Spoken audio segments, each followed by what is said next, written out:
Chief justice Pakistan قاضی فائز عیسیٰ نے کہا ہے کہ عدالتی فیصلوں کی مثالوں نے ملک کا بیڑا غرق کر دیا ہے۔ عدلیہ مارشل لا کی توثیق کر دیتی ہے، کیا ججز آئین کے پابند نہیں؟ سپریم کورٹ میں ایک کیس کی سماعت کے دوران ریمارکس دیتے ہوئے انہوں نے کہا کہ ججز کی اتنی فراخ دلی کہ غیر آئینی اقدام کی توثیق کر دی جاتی ہے۔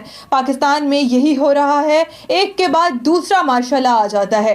غیر قانونی اقدام کی توثیق کا اختیار ججز کے پاس کہاں سے آ جاتا ہے؟ چیف جسٹس نے کہا، عدالتی فیصلے کا حوالہ وہاں آئے جہاں آئین و قانون کا ابہام ہو۔ عدالتی فیصلہ آئین و قانون سے بالا تر نہیں ہو سکتا۔ لگتا ہے وقت آ گیا ہے ججز کی کلاسز کرائی جائیں۔ انہوں نے کہا کہ کیا جج بننے کے بعد آئین و قانون کے تقاضے ختم ہو جاتے ہیں؟ کہا گیا، نظر ثانی درخواست جلدی لگا دی، 2.5 سال پرانی نظر ثانی کیوں لگائی؟ وکلا کو آئین کی کتاب سے الرجی ہو گئی ہے، اب آئین کی کتاب اپنے ساتھ عدالت نہیں لاتے۔